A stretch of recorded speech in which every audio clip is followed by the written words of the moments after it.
Chapter 2: Asymmetries. Women and Men Talking at Cross Purposes. Eve had a lump removed from her breast. Shortly after the operation, talking to her sister, she said that she found it upsetting to have been cut into, and that looking at the stitches was distressing, because they left a seam that had changed the contour of her breast. Her sister said, "I know. When I had my operation, I felt the same way."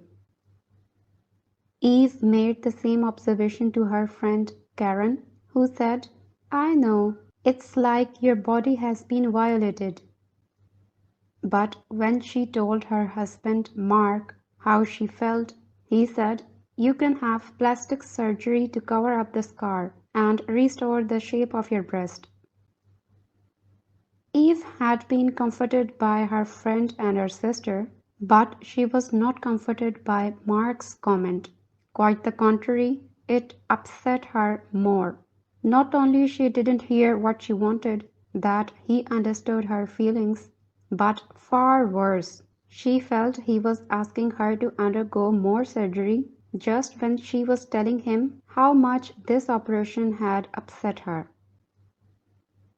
"I'm not having any more surgery," she protested. "I'm sorry you don't like the way it looks." Mark was hurt and puzzled. "I don't care," he protested. "It doesn't bother me at all." She asked, "Then why are you telling me to have plastic surgery?" He answered, "Because you were saying you were upset about the way it looked." Eve felt like a heel.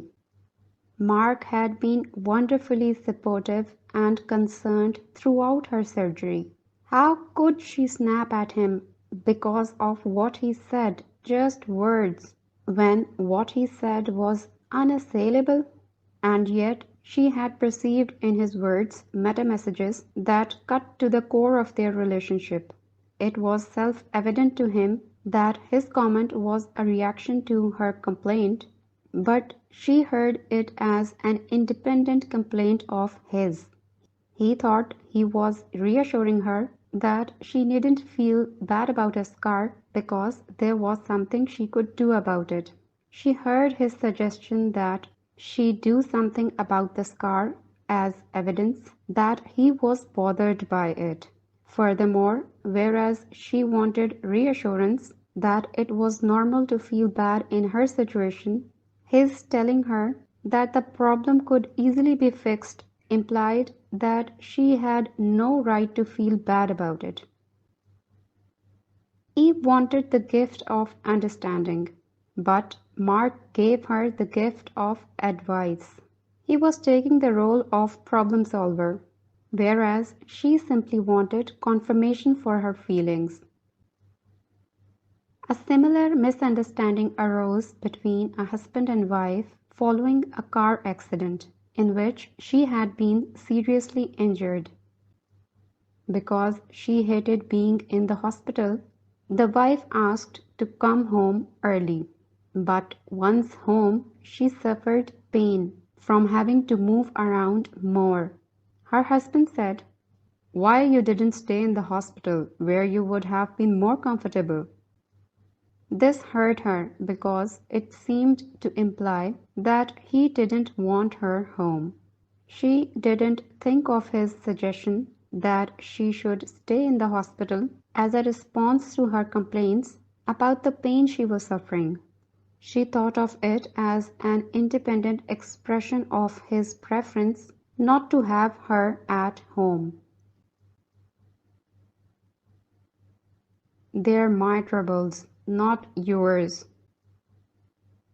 If women are often frustrated because men do not respond to their troubles by offering matching troubles, men are often frustrated because women do. Some men not only take no comfort in such a response, they take offense. For example, a woman told me that when her companion talks about a personal concern, for example, his feelings about growing older, She responds, I know how you feel. I feel the same way. To her surprise and chagrin, he gets annoyed. He feels she is trying to take something away from him by denying the uniqueness of his experience. A similar miscommunication was responsible for the following exchange, which began as a conversation and ended as an argument. He: I'm really tired. I didn't sleep well last night. She: I didn't sleep well either. I never do. He: Why are you trying to belittle me? She: I'm not. I'm just trying to show that I understand. This woman was not only hurt by her husband's reaction, she was mystified by it. How could he think she was belittling him? By belittle me, he meant belittle my experience. He was filtering her attempts to establish connection through his concern with preserving independence and avoiding being put down. I'll fix it for you. Women and men are both often frustrated by the other's way of responding to their expression of troubles, and they are further hurt by the other's frustration. If women resent men's tendency to offer solutions to problems, men complain about women's refusal to take action to solve the problems they complain about. Since many men see themselves as problem solvers, a complaint or a trouble is a challenge to their ability to think of a solution. Just as a woman presenting a broken bicycle or a stolen car poses a challenge to their ingenuity in fixing it. But whereas many women appreciate help in fixing mechanical equipment, few are inclined to appreciate help in fixing emotional troubles. The idea that men are problem solvers was reinforced by the contrasting responses of a husband and wife to the same question on a radio talk show. The couple, Barbara and William Christopher, were discussing their life with an autistic child. The host asked if there weren't times when they felt sorry for themselves and wondered, why me? Both said no, but they said it in different ways. The wife deflected attention from herself. She said that the real sufferer was her child. The husband said, life is problem solving. This is just one more problem to solve.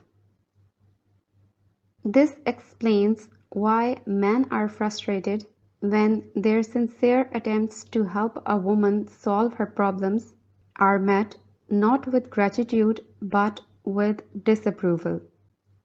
One man reported being ready to tear his hair out over a girlfriend who continually told him about her problems she was having at work, but refused to take any of the advice he offered.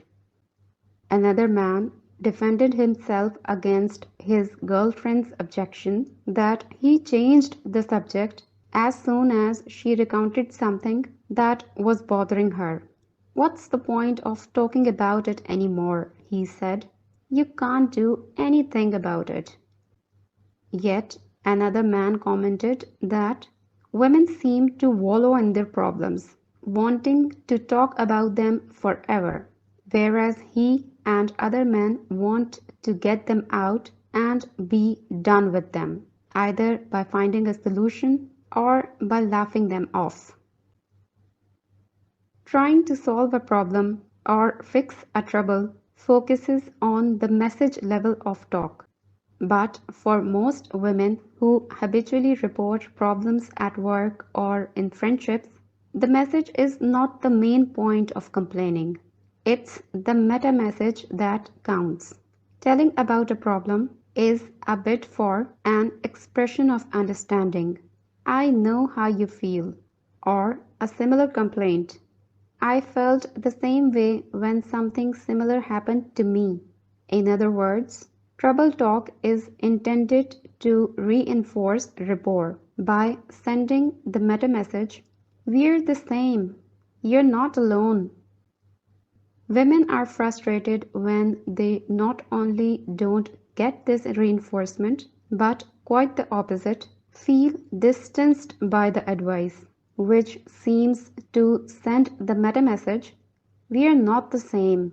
You have the problems, I have the solutions." Furthermore, mutual understanding is symmetrical, and this symmetry contributes to a sense of community.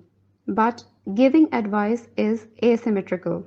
It frames the advice giver as more knowledgeable, more reasonable, more in control. In a word, one up, and this contributes to the distancing effect. The assumption that giving advice can be one-upmanship underlies an observation that appeared in a book review. In commenting on Alice Adams' "After You Have Gone," reviewer Ron Carlson explains that the title story is a letter from a woman to a man who has left her for a younger woman. According to Carlson, the woman informs her former lover about her life and then steps up and clobbers him with sage advice. Here's clearly a superior woman. Although we do not know the intention of the woman who wrote the story, we clearly see that the man who reviewed it regards giving advice as a form of attack and sees one who gives advice as taking a superior position. Parallel tracks. These differences seem to go far back in our growing up. A 16-year-old girl told me she tends to hang around with boys rather than girls. To test my ideas, I asked her whether boys and girls both talk about problems. "Yes," she assured me, "they both do." "Do they do it the same way?" I asked. "Oh no," she said. "The girls go on and on. The boys raise the issue, one of them comes up with a solution, and then they close the discussion." Women's and men's frustration with each other's ways of dealing with trouble talk amount to applying interpretations based on one system to talk that is produced according to a different system. Boys and men do not respond to each other the way women respond to each other in trouble talk. The roots of the very different way that men respond to talk about troubles became clear to me when I compared the transcript of a pair of 10th grade boys talking to each other to the transcript of girls' conversations from videotapes of best friends talking, recorded as part of a research project by psychologist Bruce Dorwell. Examining the videotaped conversations, I found that the boys and girls who expressed deep concerns to each other did it in different ways, ways that explain the differences that come up in daily conversations between women and men. The pairs of girls at both the 6th grade and 10th grade talked at length about one girl's problems. The other girl pressed her to elaborate, said, "I know," and gave supporting evidence. The following brief excerpts from the transcripts show the dramatic difference between the boys and girls. The 10th grade girls are talking about Nancy's problems with her boyfriend and her mother. It emerges that both Nancy and Sally were part of a group excursion to another state. Nancy suddenly left the group and returned home early at her mother's insistence. Nancy was upset about having to leave early. Sally reinforces Nancy's feelings by letting her know that her sudden departure was also upsetting for her friends. Nancy: God, it was bad. I couldn't believe she made me go home.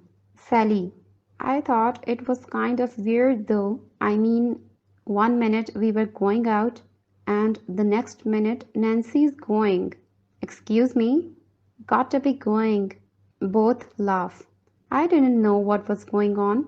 And Judy comes up to me and she whispers, the whole place knows.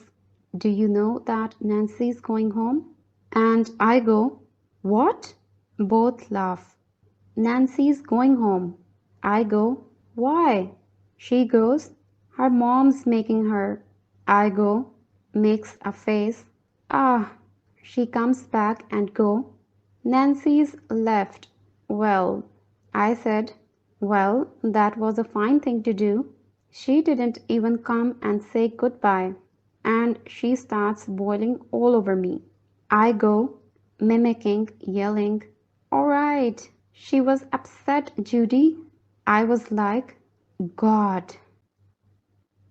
Sally's way of responding to her friend's troubles is to confirm Nancy's feelings of distress that her mother made her leave the trip early by letting her know that her leaving upset her friends.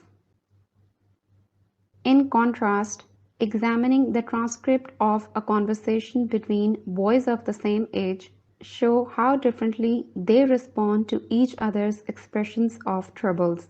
The 10th grade boys also expressed deep feelings. Theirs too is trouble talk, but it is trouble talk with a difference. They don't concentrate on the troubles of one, pursuing, exploring, and elaborating.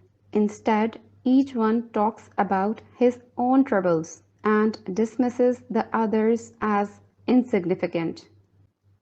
In the first excerpt from these boys' conversation, Richard says he feels bad because his friend Mary had no date for an upcoming dance, and Todd dismisses his concern. Richard: God, I'm going to feel so bad about her if she stays home. Todd: she's not going to stay home. It's ridiculous. Why doesn't she just ask somebody? Yet Todd himself is upset because he has no date for the same dance. He explains that he doesn't want to ask Anita, and Richard in turn scoffs at his distress. Todd: I felt so bad when she came over and started talking to me. Richard: why? Todd: I don't know. I felt uncomfortable, I guess.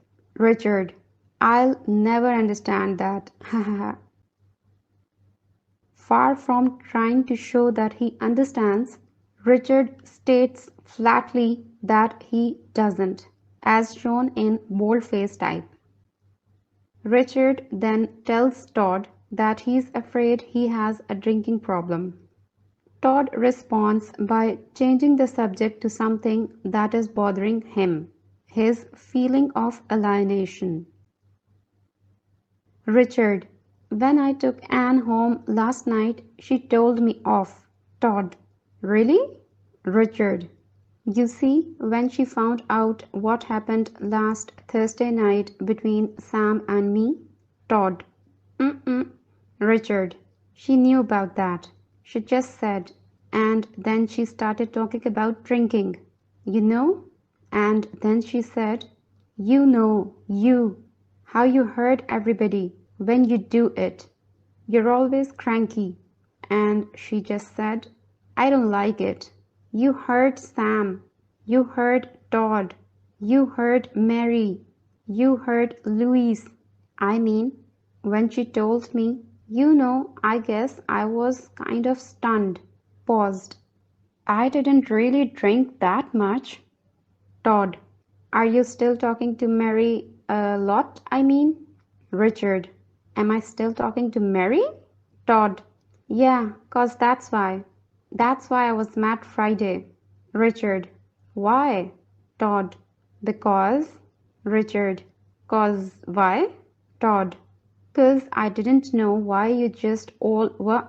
I mean, I just went back upstairs for things. Then y'all never came back. I was going, fine. I don't care. I said, he's going to start this again. As the lines printed in bold-faced show, when Richard said that he's upset because Anne told him he behaved badly when he was drunk, Todd responds by bringing up his own concern. He feels left out, and he was hurt when Richard disappeared from a party with his friend Mary. Throughout the conversation, Todd expresses distress over feeling alienated and left out. Richard responds by trying to argue Todd out of the way he feels. When Todd says he felt out of place at a party the night before, Richard argues, Richard, how could you feel out of place? You knew Lewis and you knew Sam. Todd, I don't know. I just feel really out of place. And then last night again at the party. I mean, Sam was just running around. He knew everyone from the sorority. There was about 5. Richard, oh no, he didn't. Todd, he knew a lot of people. He was, I don't know. Richard, just Lewis. He didn't know everybody. Todd, I just felt really out of place that day. All over the place. I used to feel, I mean, Richard. Why? Todd. I don't know. I don't even feel right in school anymore. Richard. I don't know. Last night, I mean, Todd. I think I know what Ron Cameron and them feels like now. Ha ha ha. Richard. Ha ha ha. No, I don't think you feel as bad as Ron Cameron feels. Todd. I'm kidding. Richard. Mm-mm. Why should you? You know more people. Todd. I can't talk to anyone anymore. Richard. You know more people than me. By telling Todd that his feelings are unjustified and incomprehensible, Richard is not implying that he doesn't care. He clearly means to comfort his friend, to make him feel better. He is implying, you shouldn't feel so bad because your problems aren't so bad. Matching troubles. The very different way that women respond to the telling of troubles is dramatized in a short story, New Haven by Alice Madison. Eleanor tells Patsy that she has fallen in love with a married man. Patsy responds by first displaying understanding and then offering a matching revelation about a similar experience. Well, says Patsy, I know how you feel. You do? In a way I do. Well, I should tell you. I've been sleeping with a married man for 2 years. Patsy then tells Eleanor about her affair and how she feels about it. After they discuss Patsy's affair, however, Patsy says, but you were telling me about this man and I cut you off. I'm sorry. See, I'm getting self-centered. It's okay. But she is pleased again. The conversation then returns to Eleanor's incipient affair. Thus, Patsy responds first by confirming Eleanor's feelings and matching her experience, reinforcing their similarity, and then by encouraging Eleanor to tell more. Within the frame of Patsy's similar predicament, the potential asymmetry inherent in revealing personal problems is avoided, and the friendship is brought into balance. What made Eleanor's conversation with Patsy so pleasing to Eleanor was that they shared a sense of how to talk about troubles, and this reinforced their friendship. Though Eleanor raised the matter of her affair, she did not elaborate on it, until Patsy pressed her to do so. In another story by the same author, The Knitting, a woman named Beth is staying with her sister in order to visit her sister's daughter, Stephanie, in a psychiatric hospital. While there, Beth receives a disturbing phone call from her boyfriend, Alec. Having been thus reminded of her troubles, she wants to talk about them, but she refrains because her sister doesn't ask. She feels required instead to focus on her sister's problem, the reason for her visit. She would like to talk about her muted half-quarrels with Alec of the last weeks, but her sister does not ask about the phone call. Then Beth thinks they should talk about Stephanie. The women in these stories are balancing a delicate system by which troubles talk is used to confirm their feelings and create a sense of community. When women confront men's ways of talking to them, they judge them by the standards of women's conversational styles. Women show concern by following up someone else's statement of trouble, by questioning her about it. When men change the subject, women think they are showing a lack of sympathy, a failure of intimacy. But the failure to ask probing questions could just as well be a way of respecting the other's need for independence. When Eleanor tells Patsy that she is in love with Peter, Patsy asks, "Are you sleeping with him?" This exploration of Eleanor's topic could well strike many men and some women as intrusive, though Eleanor takes it as a show of interest that nourishes their friendship. Women tend to show understanding of other women's feeling. When men try to assure women by telling them that their situation is not so bleak, the women hear their feelings being belittled or discounted. Again, they encounter a failure of intimacy just when they were bidding to reinforce it. Trying to trigger a symmetrical communication, they end up in an asymmetrical one. A different symmetry. The conversation between Richard and Todd shows that although the boys' responses are asymmetrical if looked at separately, each dismisses the other's concerns, they are symmetrical when looked at together. Todd responds to Richard's concern about his drinking in exactly the same way that Richard responds to Todd's feeling of alienation, by denying that it is a problem. Richard: "Hey man, I just don't feel, I mean, after what Anne said last night, I just don't feel like doing that." Todd: "I don't think it was that way. You yourself knew it was no big problem." Richard: "Oh, Anne, Sam told Anne that I fell down the levee." Todd: "It's a lie." Richard: "I didn't fall. I slipped, slid. I caught myself." Todd: "Don't worry about it." Richard: "But I do, kind of. I feel funny in front of Sam. I don't want to do it in front of you." Todd: "It doesn't matter, 'cause sometimes you're funny when you're off your butt."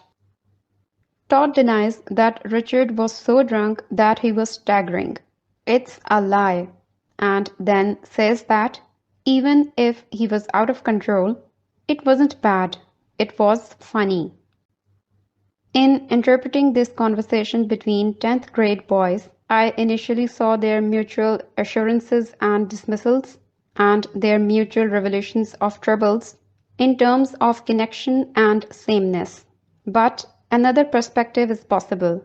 Their conversation may be touching, precisely because it was based on asymmetries of status, or more precisely, a deflecting of such asymmetries.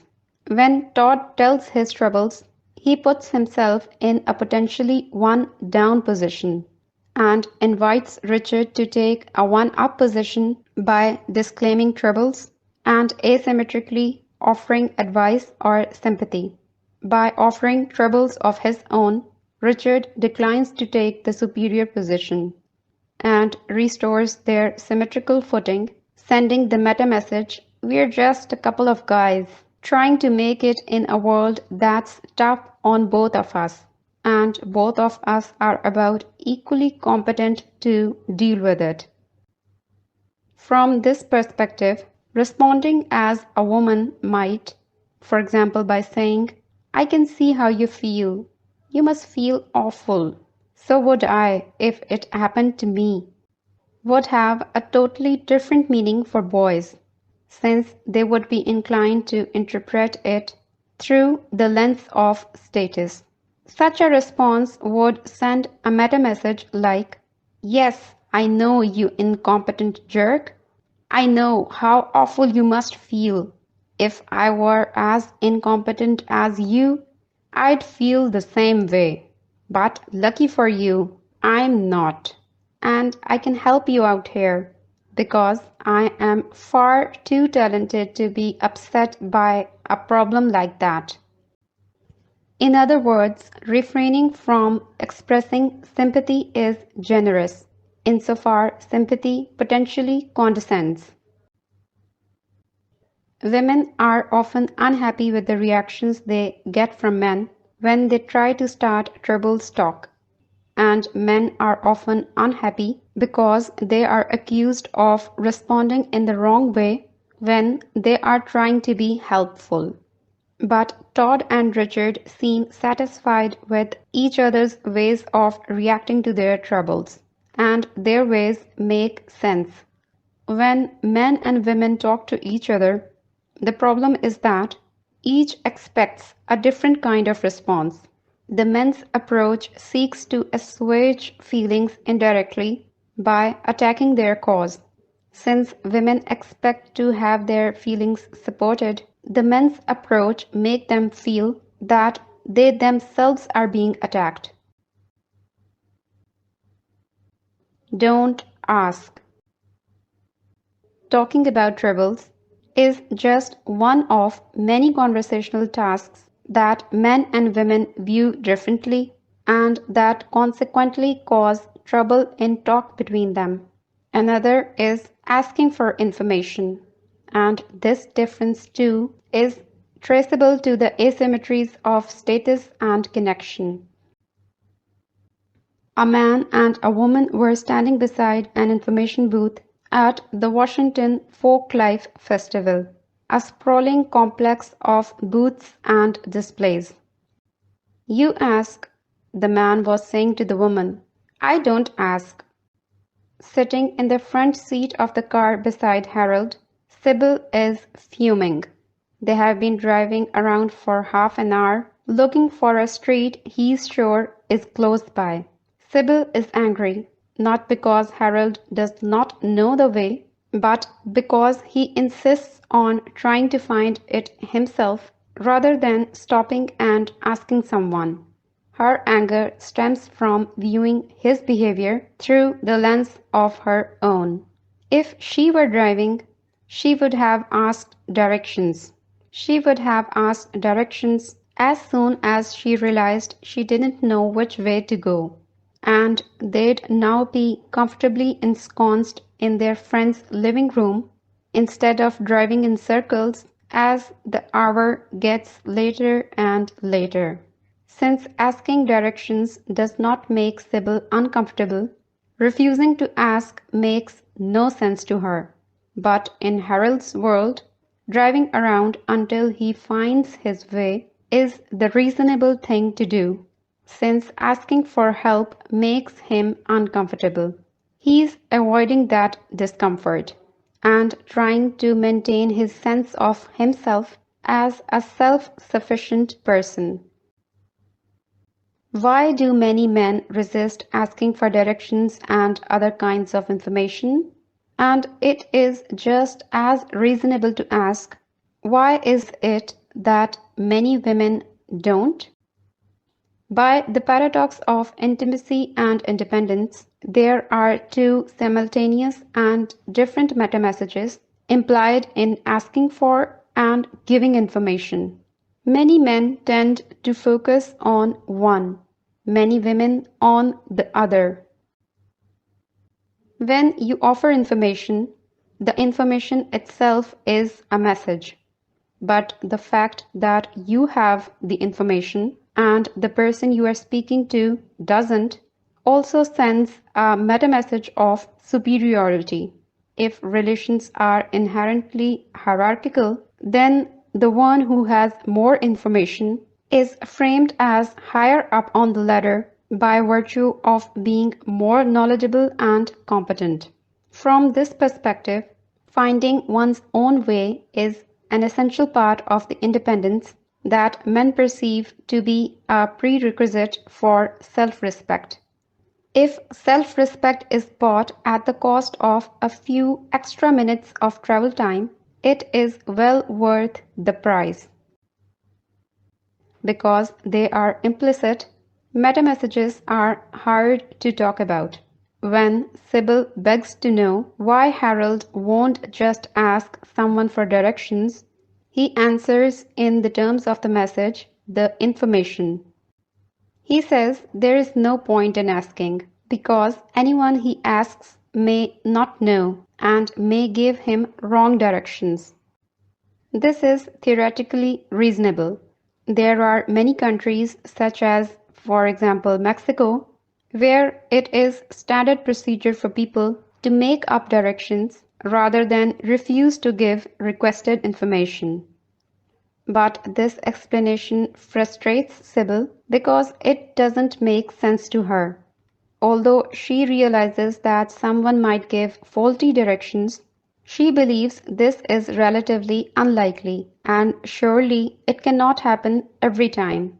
Even if it did happen, they would be in no worse shape than they are in now anyway. Part of the reason for their different approaches is that Sybil believes that a person who doesn't know the answer will say so, because it is easy to say, "I don't know." But Harold believes that saying "I don't know" is humiliating, so people might well take a wild guess. Because of their different assumptions and the invisibility of framing, Harold and Sybil can never get to the bottom of this difference. They can only get more frustrated with each other. Keeping talk on the message level is common, because it is the level we are most clearly aware of. But it is unlikely to resolve confusion, since our true motivations lie elsewhere. To the extent that giving information, directions, or help is of use to another, it reinforces bonds between people. But to the extent that it is asymmetrical, it creates hierarchy. Insofar as giving information frames one as the expert, superior in knowledge, and the other as uninformed, inferior in knowledge, it is a move in the negotiation of status.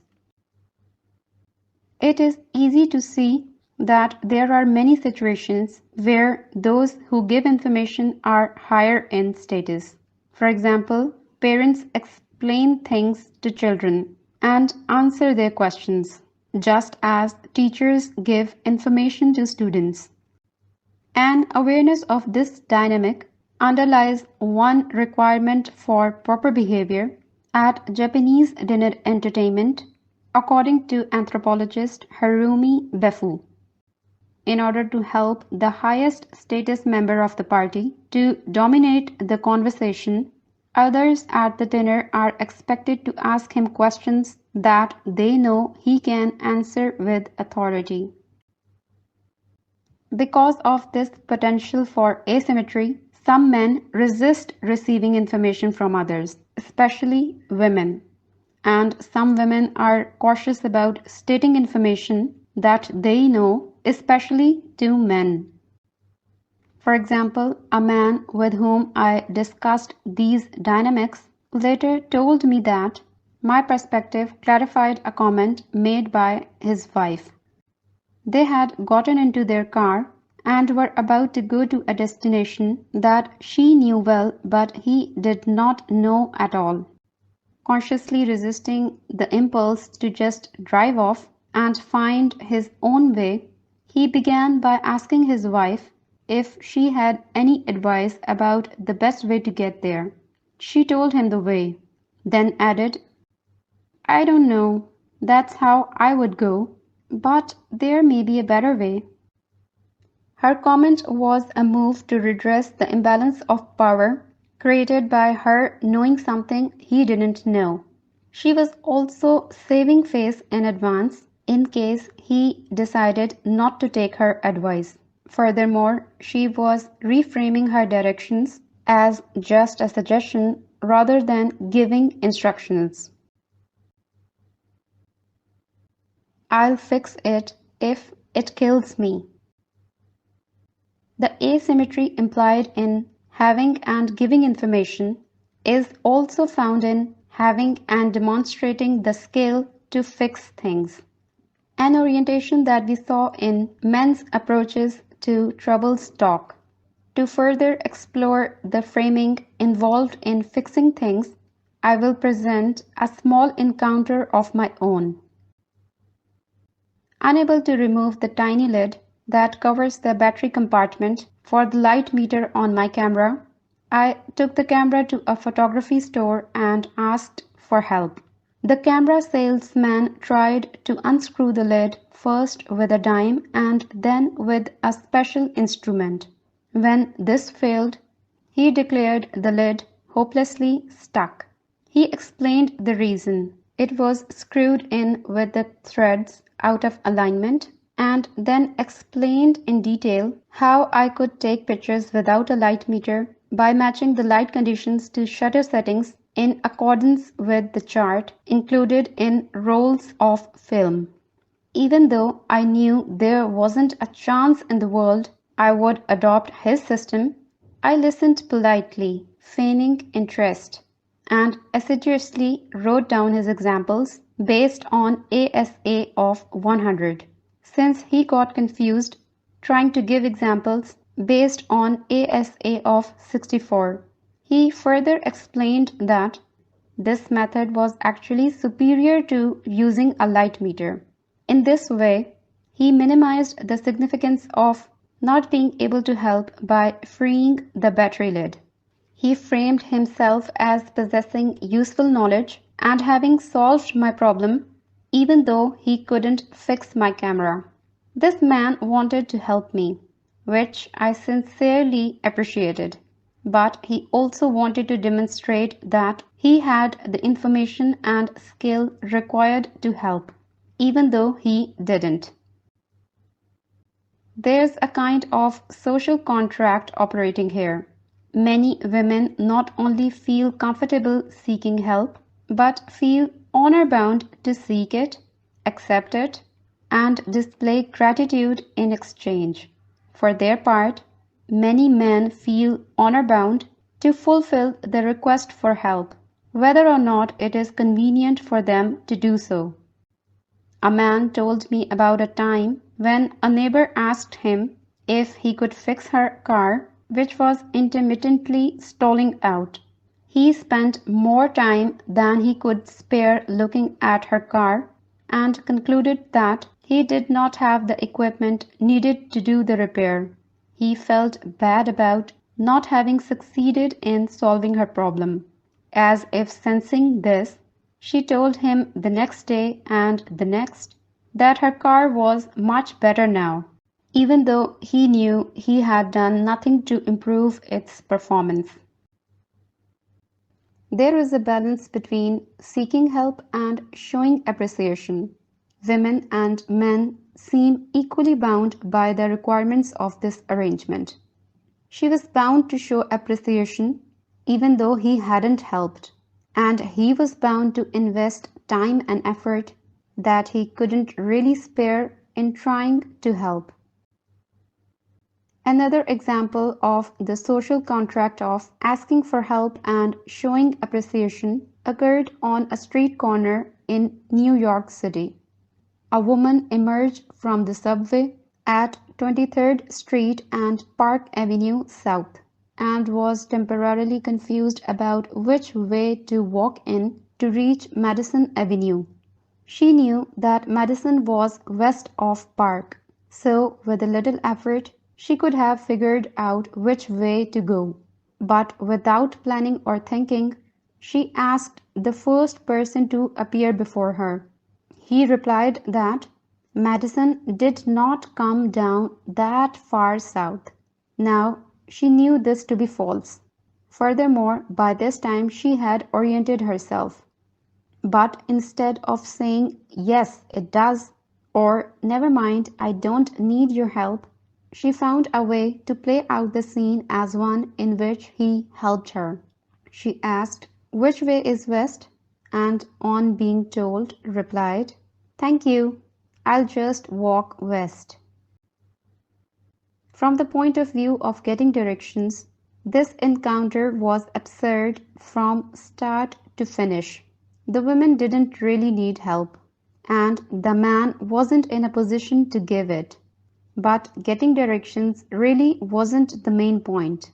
She had used the commonplace ritual of asking directions of a stranger, not only and not mostly to find her way on emerging from the subway, but to reinforce her connection to the mass of people in the big city by making fleeting contact with one of them. Asking for help was simply an automatic way for her to do this. "I'll help you if it kills you." Martha bought a computer and needed to learn to use it. After studying the manual and making some progress, she still had many questions, so she went to the store where she had bought it and asked for help. The man assigned to help her made her feel like the stupidest person in the world. He used technical language in explaining things, and each time she had to ask what a word meant, she felt more incompetent, an impression reinforced by the tone of voice he used in his answer, a tone that sent the meta message, "This is obvious. Everyone knows this." He explained things so quickly she couldn't possibly remember them. When she went home, she discovered she couldn't recall what he had demonstrated, even in cases where she had followed his explanation at the time.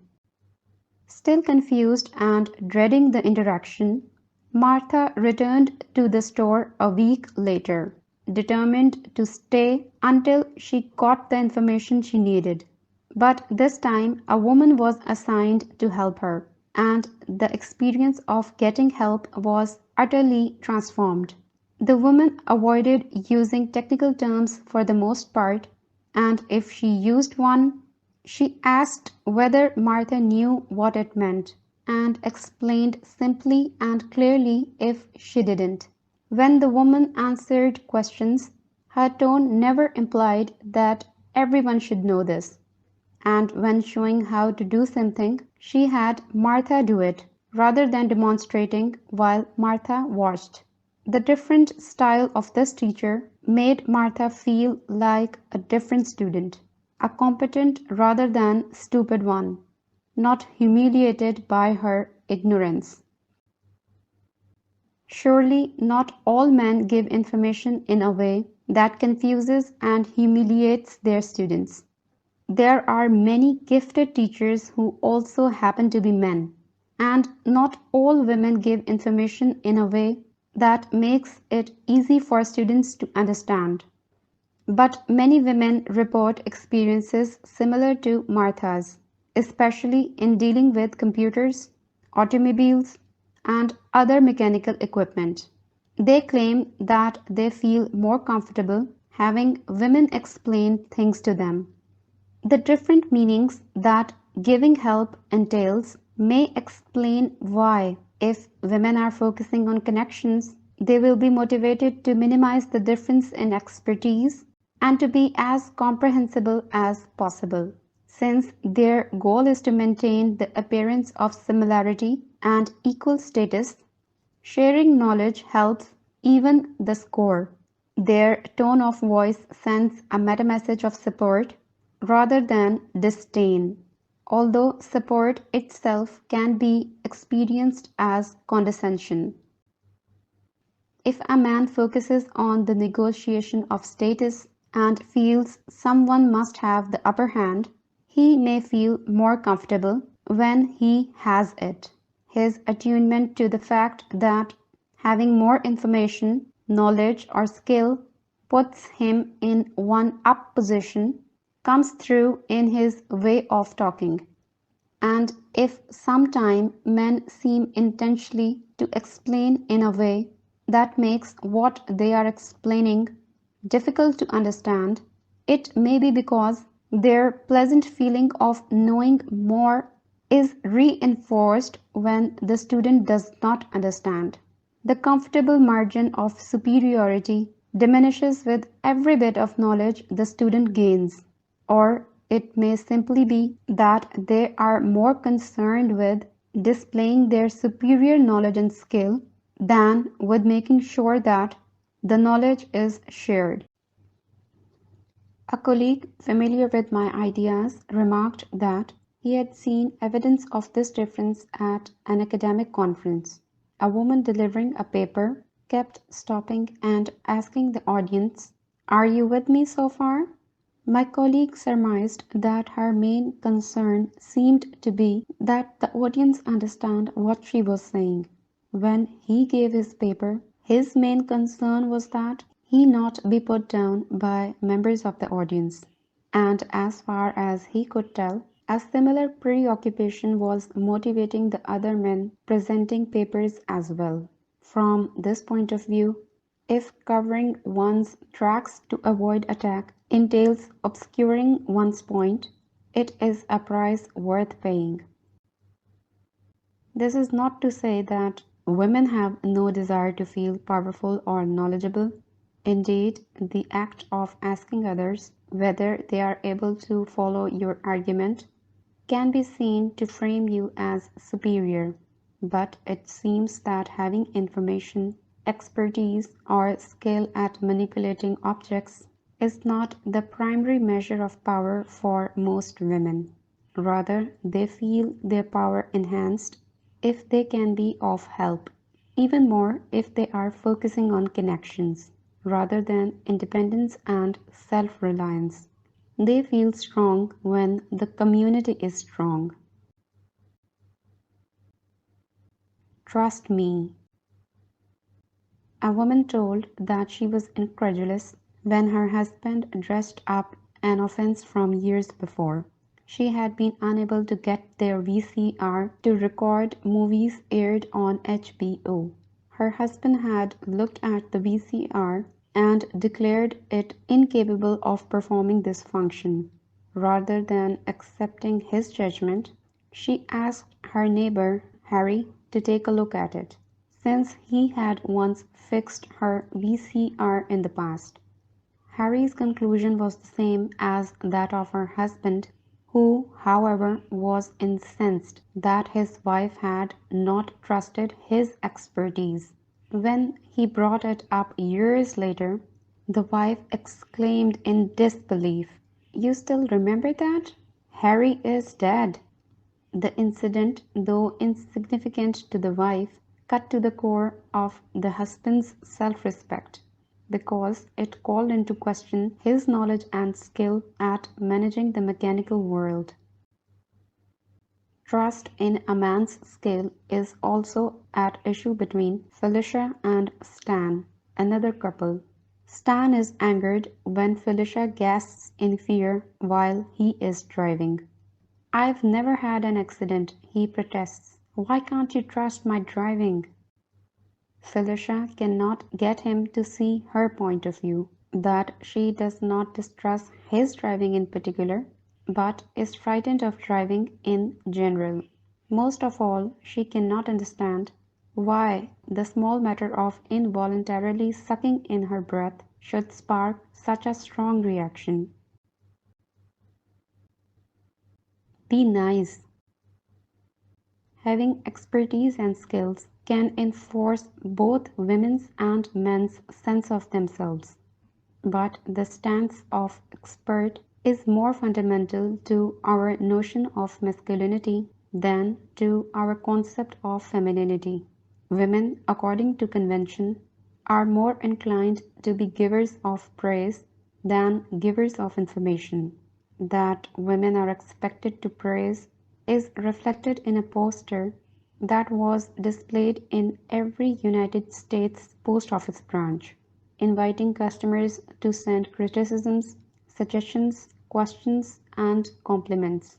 Three of these four linguistic acts were represented by sketches of men.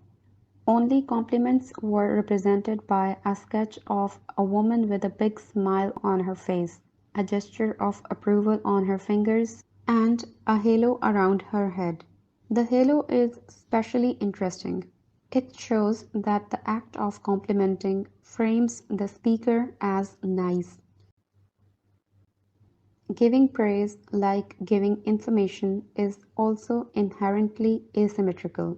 It too frames the speaker as one up, in a position to judge someone else's performance. Women can also be framed as one up by their classic helping activities as mothers, social workers, nurses, counselors, and psychologists. But in many of these roles, especially mothers and nurses, they may also be seen as doing others' bidding. Overlapping motivations.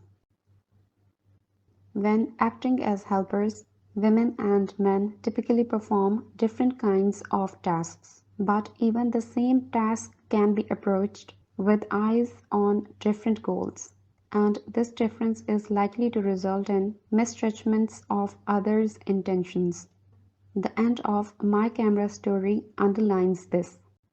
At a family gathering, I brought the camera to my brother-in-law, who has a reputation in the family for mechanical ability.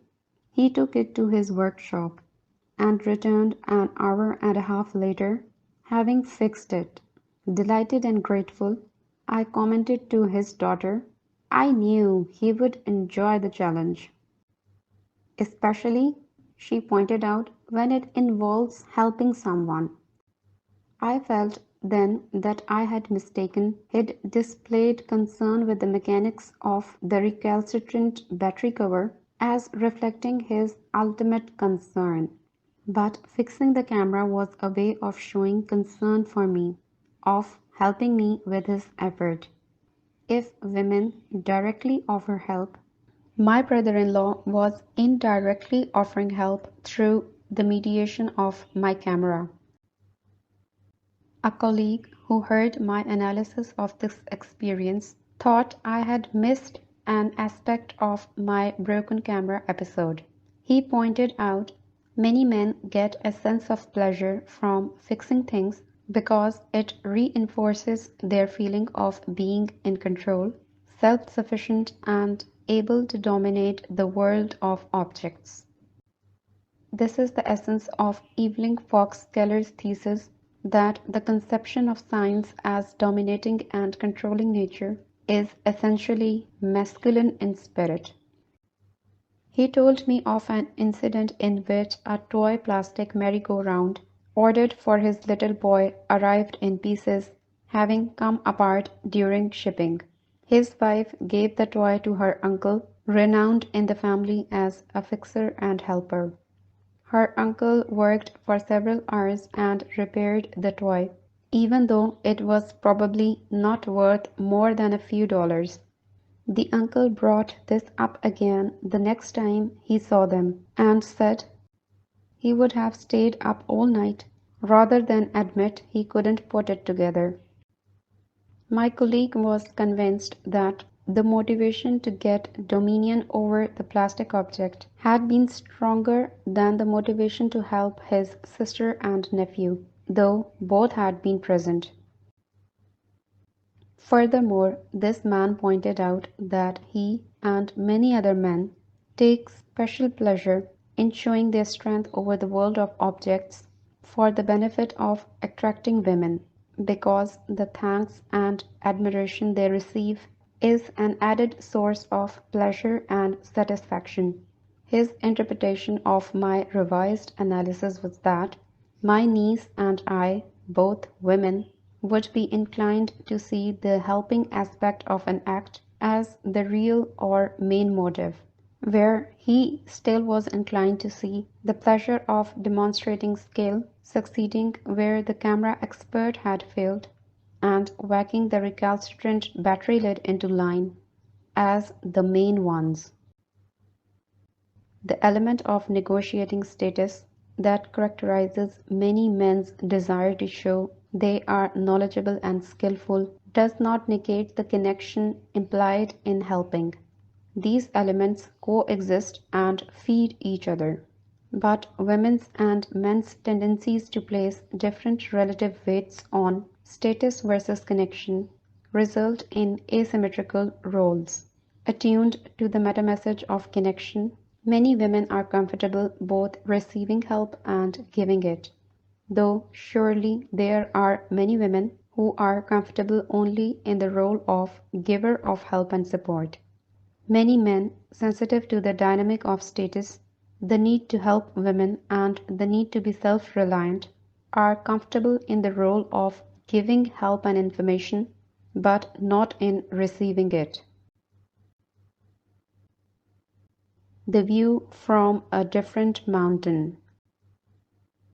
In a story by Alice Madison, The Colorful Alphabet, a man named Joseph invites another man, Gordon, to visit his family in the country, because Gordon's wife has just left him. During the visit, they all climb a mountain. On the way down, they stop to rest, and Gordon realizes that he left his beloved old knapsack on the mountain top. Joseph volunteers to climb back up to get it, because Gordon is not used to climbing and his feet are sore. Joseph's wife goes with him, but she is too tired to climb all the way to the top, and he leaves her on the path to complete the mission himself. When he finds her again, he is empty-handed. The bag wasn't there. He says then he knew it wouldn't be, because he had seen a man carrying the bag past them when they all stopped to rest. He explains that why he didn't just say that he had seen someone go by with the bag. I couldn't tell him I'd seen it, and hadn't been smart enough to get it back for him. Instead, he says I had to do something. Exhausted and frustrated, the wife is not so much angry as incredulous. She can't understand how he could have preferred reclimbing the mountain and making her reclimb it too, to admitting that he had seen someone carrying Gordon's bag. I would never have done that, she says, but she speaks more in wonder than anger. She explains, I would have just blurted it out. I would have been upset about making the mistake, but not about people knowing. That part's not a big deal to me.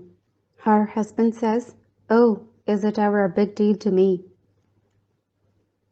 This story supports the view of men's style that I have been proposing. Joseph wanted to help Gordon, and he did not want to let it be known that he had done something he thought stupid. His impulse to do something to solve the problem was stronger than his impulse not to climb a mountain twice. But what struck me most strongly about the story was the wife's reflection on the experience. She thinks, it was one of the occasional moments when I am certain I haven't imagined him. I would never have done what he had done, wouldn't have dreamt it or invented it. Joseph was simply not me. This excerpt reflects what may be the subtlest, yet deepest source of frustration and puzzlement arising from the different ways that men and women approach the world. We feel we know how the world is, and we look to others to reinforce that conviction. When we see others acting as if the world were an entirely different place than the one we inhabit, we are shaken. We look to our closest relationships as a source of confirmation and reassurance. When those closest to us respond to events differently than we do, when they seem to see the same scene as part of a different play, when they say things that we could not imagine saying in the same circumstances, the ground on which we stand seems to tremble, and our footing is suddenly unsure. Being able to understand why this happens, why and how our partners and friends, though like us in many ways, are not us and different in other ways, is a crucial step toward feeling that our feet are planted on firm ground.